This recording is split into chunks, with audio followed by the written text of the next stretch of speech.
आप सबों का स्वागत है हमारे YouTube चैनल शिक्षा वाटिका नंबर 1 में। तो प्यारे विद्यार्थियों, मैं आप लोगों के लिए इस वीडियो में लेकर आया हूं समास। ये समास क्लास 9 में भी पूछा जाता है, क्लास 10 में भी पूछा जाता है, और यदि आप किसी प्रकार का कॉम्पिटिटिव एग्जामिनेशन देते हैं जैसे रेलवे का, एसएससी का, तो ये समास जरूर पूछा जाता है। तो आपको हम आज सिखाते हैं इस वीडियो में समास। समास क्या होता है, ये कितने प्रकार के होते हैं, सभी समास का भेद के द्वारा मैं आपको समझाने का कोशिश करूंगा। और ये मेथड आपको बताऊंगा कि किस मेथड से आप एमसीक्यू क्वेश्चन को अति शीघ्र सॉल्व कर लेंगे। तो देखते हैं समास। सबसे पहले देखिए ये समास होता क्या है, इसका पहले परिभाषा आप देखिए। समास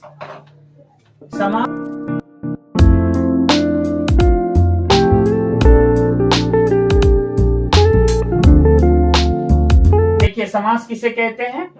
जब दो या दो से अधिक शब्द आपस में मिलकर एक नए शब्द का निर्माण करते हैं, इस बनाने की प्रक्रिया को समास कहते हैं। यानी जब हम दो शब्द को आपस में मिला देंगे ना, तो एक न्यू शब्द का निर्माण होता है। जैसे देखिए यहाँ पर एक उदाहरण से आप समझिए, जैसे गंगा का जल। गंगा का जल, यहाँ देख रहे हैं दो शब्द है ना, एक है गंगा और एक है जल। और ये जो बीच में आप देख रहे हैं ना, ये जो विभक्ति है का, इसको दोनों हटा के जब हम दोनों को जोड़ देते हैं, एक नया शब्द बना देता है गंगा जल। इसे ही कहते हैं, इस बनाने की जो प्रक्रिया है, इसे ही हम कहते हैं समास।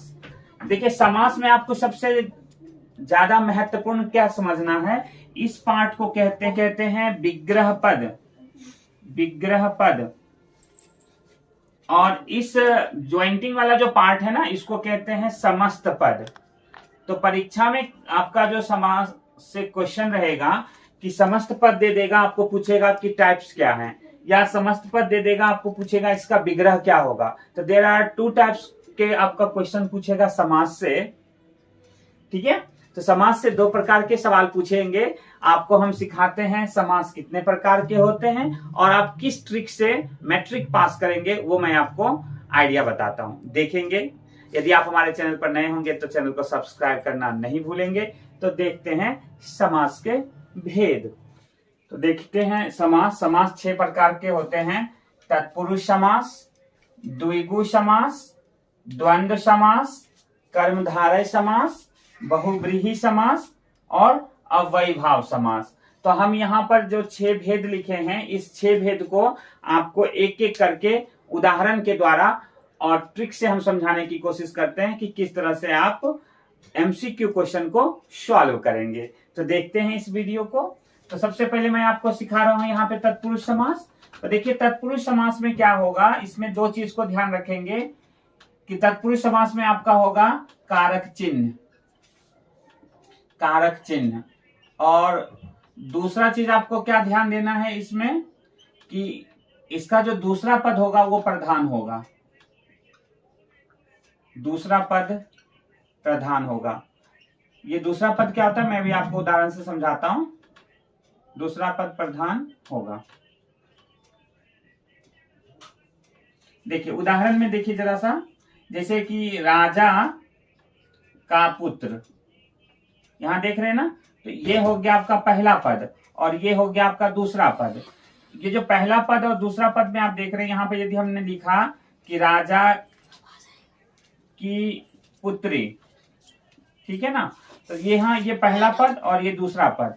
तो आपने देखा कि दूसरे पद के अनुसार ही यहाँ पुल्लिंग, पुत्र पुल्लिंग है तो का पुल्लिंग हो गया, पुत्री स्त्रीलिंग है तो की स्त्रीलिंग हो गया। और यदि हम इसको जोड़ते हैं तो बनता है राजपुत्र, और जब इसको जोड़ते हैं तो बनता है राजपुत्री। ठीक है ना। तो अब देखिए सवाल कैसा रहेगा परीक्षा में। सवाल रहेगा जैसे यहाँ लिखा हुआ मिलेगा आपको कि राजपुत्र कौन सा समास है। राजपुत्र कौन सा समास है। तो आप कैसे इसका आंसर देंगे, ये ध्यान दीजिएगा कि देखेंगे कि क्या यहाँ 2 वर्ड के बीच में कारक क्या जो चिन्ह है वो आ रहा है क्या। का के की, का के की, में, पर,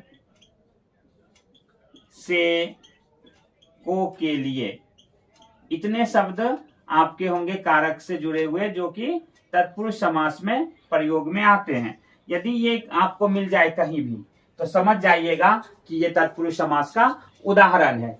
जैसे कि एक और उदाहरण से समझिए, जैसे यहां पर है रसोई घर, है ना।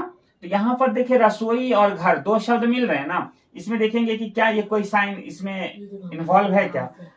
रसोई का घर, रसोई के घर, रसोई के लिए घर, सेट हो रहा है ना। तो समझ जाना है कि रसोई के लिए घर, ये इस तरह से ब्रेकिंग होगा और इसीलिए ये वाला जो शब्द होगा आपका तत्पुरुष समास का उदाहरण होगा। तो ध्यान देना है, कारक चिन्ह और उत्तर पद प्रधान होगा, यानी दूसरा पद जो होगा वो प्रधान होगा, वो तत्पुरुष समास में होंगे। फिर दूसरा समझिए, दूसरा है द्विगु समास। द्विगु समास को देखिए संस्कृत ने बहुत ही अच्छा से परिभाषित किया है कि संख्या पूर्वे द्विगु। बस आपको ये याद रखना है, ये ट्रिक है। संख्या पूर्वे द्विगु, पूर्व मतलब होता है पहले। जिस शब्द के पहले में यदि आपको संख्या मिल जाए ना तो वो हो जाएगा द्विगु समास। जैसे देखिए चौराहा, चौराहा, त्रिभुज, दशानन, पंचवटी, नवग्रह, नवरत्न, ये सारे शब्द जो होंगे ये आपके होंगे द्विगु समास। क्योंकि देखिए स्टार्टिंग में इसका क्या है, चौ चार, त्रि मतलब तीन, दस मतलब तो 10, पंच 5, नव 9, नव 9। तो इसको जब हम ब्रेक करेंगे तो होगा चार राहों का समाहार, राहों का समाहार। उसी प्रकार से ये सारे बनेंगे, तीन भुजाओं का समाहार, तीन भुजाओं का समाहार, 10 आननों का समाहार, आननों का समूह भी लिख सकते हैं, कोई दिक्कत नहीं है, दोनों आप लिख सकते हैं, समझ रहे हो ना। पंच यानी 5 वटों का समाहार, इस टाइप से आप इसका ब्रेक करेंगे। नवग्रह और नवरत्न, ये दोनों सवाल का आप कमेंट बॉक्स में उत्तर बताइए। तो समझ गए कि जहां भी आप देखोगे starting from number, this is called द्विगु समास। यहां पर नंबर आपको मिल रहा है, बस कुछ नहीं करना है, उसको द्विगु समास में टिक लगा देना है। नेक्स्ट देखते हैं, समास भी बहुत ही आसान है। इसको संस्कृत ने परिभाषित किया है चार्थे द्वंद्व, चार्थे द्वंद्व। चौ मतलब संस्कृत में होता है और। यदि आपको कहीं भी मिल जाए और या तथा, ऐसे शब्द यदि दो शब्द के बीच में मिल रहे हो या डैश, तो समझ जाना है ये है आपका द्वंद्व समास। जैसे माता पिता, माता पिता, माता और पिता, माता और पिता। न्याय अन्याय, न्याय अन्याय, न्याय और अन्याय, न्याय और अन्याय। तो देखो बच्चों, ध्यान दोगे आप इस बात पर क्या, कि जब भी हम इस तरह के शब्द को बनाएंगे, जब भी, तो यहां पर आपको मिलेगा डैश और नहीं तो यहां और ये हमेशा आपको एंटोनिम्स होंगे या अपोजिट जेंडर वाले शब्द होंगे, जो मिलते जुलते शब्द होंगे, द्वंद्व समास होंगे। जैसे न्याय अन्याय, माता पिता, दाल भात, भाई बहन, इस तरह के शब्द आपको मिलेंगे, उसे आप द्वंद्व समास में समझेंगे और टिक लगाएंगे। नेक्स्ट देखते हैं कर्मधारय समास। कर्मधारय समास में दो चीज पर ध्यान देंगे। इसमें आपका होता है विशेषण और विशेष्य के गुण, विशेषण और विशेष, और उपमय उपमान, उपमान। ठीक है, तो विशेषण और विशेष्य में क्या ध्यान दोगे आप कर्मधारय समास को सीखने में, कि आपका एक वर्ड जो होगा वो होगा एडजेक्टिव और दूसरा वर्ड होगा आपका नाउन। ठीक है, जैसे देखिए नीलकंठ, नीलकंठ, यहां देख रहे हो ना कंठ और नील, तो यहां पर जब इसको करेंगे ना तो नीला है जो कंठ। अब यहां पर ध्यान दीजिएगा, जो ये कंठ वर्ड है ये नाउन है, इसकी विशेषता बता रहा है कैसा है, ये तो ब्लू है। ठीक है, तो यहां पर समझ जाना है आपको कि जो कंठ और कैसा है तो नीला, यानी एक नाउन है और एक एडजेक्टिव है, तो ये आपका हो जाएगा कर्मधारय का उदाहरण। पीतांबर, पीतांबर, पीत है जो अंबर, पीत, पीत मतलब पीला, पीला है जो अंबर, अंबर मीन्स वस्त्र, कपड़ा। तो देखिए कपड़े का विशेषता बता रहा है कैसा है तो पीला है, तो ये आपका हो जाएगा एडजेक्टिव वर्ड और ये हो गया नाउन। तो ऐसे शब्द होते हैं, आप देखेंगे कर्मधारय का उदाहरण। उपमेय और उपमान समझिए क्या है, जैसे कि कहा जाए घनश्याम, घनश्याम। अब ये यहाँ देखिए घन और श्याम दोनों नाउन है, लेकिन श्याम कैसे हैं तो घन के समान, तो जिसकी विशेषता बताई जाती है उसे कहते हैं उपमेय, और जिससे उसकी तुलना की जाती है या जिससे उसकी विशेषता बताई जाए उसे कहते हैं उपमान। अब यहाँ पर देखिए श्याम कैसा है तो घन के समान, तो घन के समान श्याम। जब भी आपका इस तरह का शब्द मिलेगा, ठीक है, घन के समान श्याम, देह लता, लता रूपी देह, ऐसे शब्द होते हैं कर्मधारय समास के उदाहरण। नेक्स्ट देखिए बहुब्रीहि समास। ये थोड़ा सा ध्यान देंगे, ज्यादा हार्ड नहीं है। इसका परिभाषा है कि अन्य पद प्रधाने बहुब्रीहि, अन्य पद प्रधाने बहुब्रीहि, बहुब्रीहि। इसमें क्या कहने की कोशिश कर रहा है, अन्य पद, अन्य पद मतलब थर्ड पार्टी का को शो करेगा। थर्ड पार्टी शो करने का अर्थ है, देखिए जरा सा सब सवाल को अच्छी तरह से समझिए इस परिभाषा को। जैसे कहा चंद्रशेखर, ठीक है, मैंने कहा लंबोदर, बहुत ही इंपॉर्टेंट ये वर्ड मतलब उदाहरण है, ये बार बार पूछा जाता है लंबोदर। तो देखिए चंद्र है शिखर पर जिसका, शिखर पर जिसका।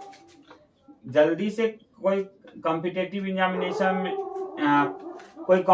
एग्जामिनेशन हो या क्लास 9-10 का एग्जामिनेशन, ब्रेकिंग कम पूछता है, आपको पूछेगा चंद्रशेखर कौन सा समास का उदाहरण है।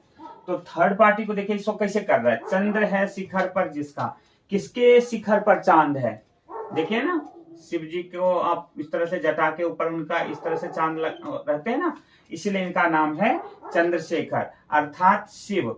यहाँ पर आपका ब्रैकेट में लिखा हुआ मिलेगा शिव, तो समझ जाना है कि ये उदाहरण है बहुब्रीहि का। लंबोदर, लंबा उदर है जिसका। अब देखिए लंबा उदर, उदर मतलब क्या होता है, उदर का मतलब होता है पेट। अब लंबा पेट है जिसका, किसका होता है लंबा पेट, किसको कहते हैं, गणेशा को कहते हैं ना, गणेश को। तो गणेश यहाँ पर जो शब्द है ये आपका हो जाएगा बहुब्रीहि समास। ओके, समझ गए। अब लास्ट और आसान, अब देखिए अव्ययी भाव समास। अव्ययी भाव समास में क्या होता है कि पहला पद अव्यय होगा, पहला पद अव्यय होगा। अब यहां सवाल उठता है कि ये अव्यय होता क्या है, तो देखिए समझिए कि अव्यय वह अविकारी शब्द है जिसका रूप, लिंग, वचन और कारक नहीं बदलता है। मतलब कि जैसे देखिए संज्ञा हुआ, सर्वनाम हुआ, विशेषण हुआ और क्रिया, ये सारे शब्द बदलते हैं। आप देखिए लड़का, लड़की, है ना, लड़का, लड़कों। तो ऐसा शब्द आपने देखा कि स्त्रीलिंग भी है, बहुवचन भी है, बदल रहा है ना, लड़का से लड़की या लड़कों। सर्वनाम पे आइए, वह, वे दोनों, वे सब, ये भी बदल रहा है रूप। विशेषण भी आप यदि प्रत्यय लगा देते हैं तो वो भाववाचक संज्ञा बन जाता है, जैसे सुंदर से सुंदरता, है ना। क्रिया में भी देखेंगे, पढ़ना, पढ़ता है, पढ़ेगा, पास्ट, फ्यूचर और प्रेजेंट के अकॉर्डिंग वो भी बदलता है। लेकिन एडवर्ब, प्रीपोजिशन, कंजंक्शन और इंटरजेक्शन ये सारे शब्द नहीं बदलते हैं, उसे ही कहते हैं अव्यय। तो ऐसे ही शब्द रहेंगे, जो भी यहां रहेगा आपका क्रिया विशेषण, समुच्चयबोधक अव्यय और विस्मयादि बोधक अव्यय, ये सब रहेंगे।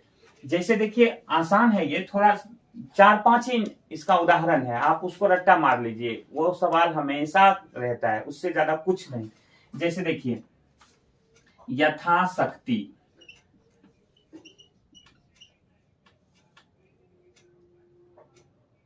अमर, आजन्म, आमरण,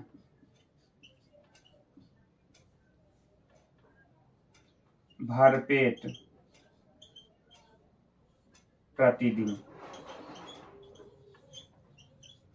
प्रतिदिन।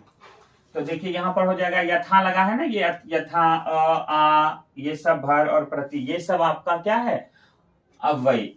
अव्ययी से ही यहां पर बनेगा, देखिए शक्ति के अनुसार, यथा शक्ति कहते हैं ना, शक्ति के अनुसार दान करिए, तो यही यथाशक्ति दान करिए, अनुसार।